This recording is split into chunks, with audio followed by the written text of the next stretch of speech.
ça a été une véritable ruée vers l'or. Tout le monde voulait faire la pizza. On a eu des mécaniciens de camions qui sont devenus des pizzaioles fantastiques.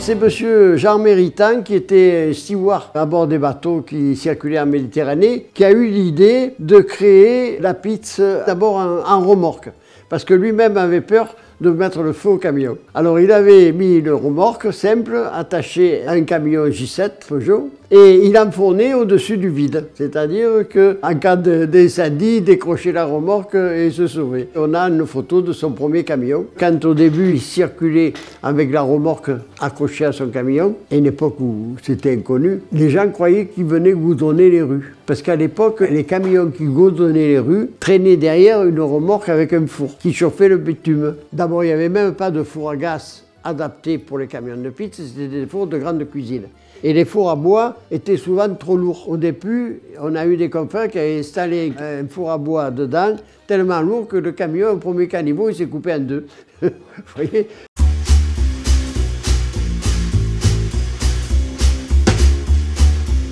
Il y a eu un engouement qui s'est vite répandu parce que les Marseillais sont friands de la pizza. Mais malheureusement, on ne trouvait pas dans les quartiers périphériques des pizzerias en activité. Ça fait que chaque fois qu'on voulait manger une pizza à Marseille, il fallait descendre dans le centre-ville. C'était un produit qui plaisait. Il n'y avait pas de surgelé. Les grandes surfaces n'existaient pratiquement pas. Les commerçants étaient fermés le dimanche et les épouses commençaient à travailler. Donc il fallait des repas vite faits. Les enfants traînaient les parents vers tous les camions de pizza. Comme il y avait un camion de pizza à chaque coin de rue, il y avait des femmes qui nous disaient « J'hésite de sortir parce que sinon je mange de la pizza tous les jours ». Il y avait un lien fort avec la clientèle qui venait papoter souvent même sans acheter. On était aussi une présence sécurisante parce que souvent le soir, des femmes qui attendaient le bus venaient se réfugier à côté de nous pour attendre le bus. On a toutes les couches de la société qui se rencontrent devant le camion. Ça peut aller du chirurgien dentiste du coin, du docteur ou de l'avocat comme de l'ouvrier.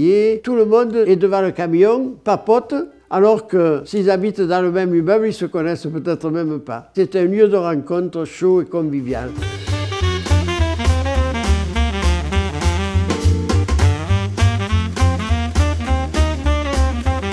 Il y avait des queues, des fois, des personnes attendaient jusqu'à 1 heure dans le camion pour avoir une pizza.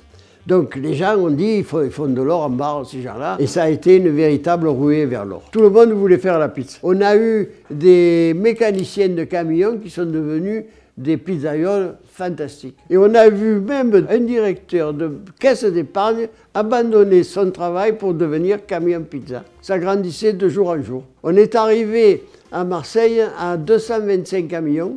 C'était énorme parce que chaque camion avait plusieurs points de vente par semaine et une grosse partie de ces camions travaillaient complètement au black. Ils n'étaient pas en règle, qui ne payaient rien absolument et en plus faisait la loi, vous piquez les places, c'était le plus fort qui gagnait. À tel point que certains confrères qui avaient des HY, les fameux tubes, qui sont des véritables chars d'assaut, quand il arrivait, qu'ils voyaient un camion en pizza clandestin, on appelait ça, ils se mettaient derrière, on poussait l'autre avec le HY qui était un véritable tank. Et alors, c'est là où M. Dallès et M. Avazeri ont eu l'idée de créer ce syndicat des marchands ambulants de pizza qui a structuré cette profession de A jusqu'à Z, puisque nous sommes allés voir les services d'hygiène, les services de la répression des fraudes, pour demander ce qu'il fallait faire et ne pas faire. Et en 1977, nous avons fait une descente de tous les camions pizza en activité à cette époque-là, il y en avait 125, et nous sommes descendus de la Canebière et demandé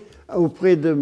Gaston Defferre, qui était maire de la ville à ce moment-là, l'honneur de placer notre profession sous sa protection. Et nous lui avions demandé à ce moment-là qu'il y ait une plaque d'identification pour les camions qui étaient en règle au point de vue administratif, hygiène et sécurité. Cette plaque d'identification est venue 2 ans après et elle est là, vous voyez.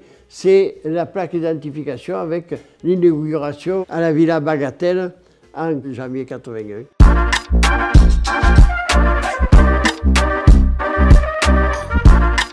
Au début, les pizzas étaient emballées dans un papier blanc avec un film pour pas coller et le tout emballé dans du papier journal pour garder bien la chaleur. Alors il arrivait des fois que la personne venait en voiture prendre son chose, la dame à côté posait la pizza sur ses genoux et la chaleur de la pizza imprimait le journal sur la jupe.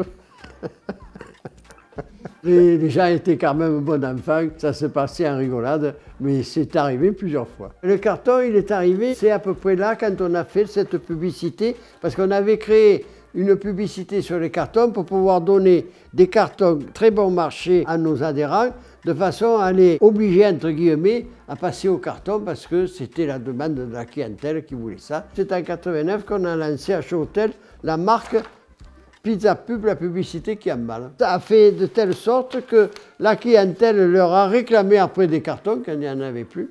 Et ils ont été bien obligés d'acheter des cartons simples comme il y a maintenant, qui sont beaucoup moins chers, plus pratiques, mais qui conservent quand même moins bien la chaleur que les emballages primitifs.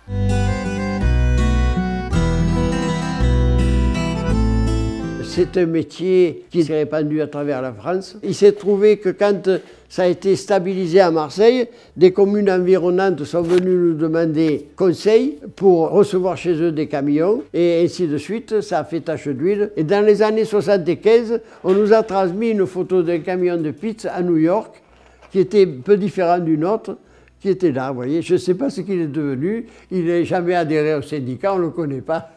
Mais il a été un des premiers de là-bas, peut-être. À l'occasion des 2600 ans de Marseille, probablement fait par la municipalité, en projection sur les murs des bâtiments, divers produits issus de Marseille. Alors en premier, évidemment, il y a la bouillabaisse, on voit la pizza, et après de l'autre côté, on voit le camion pizza.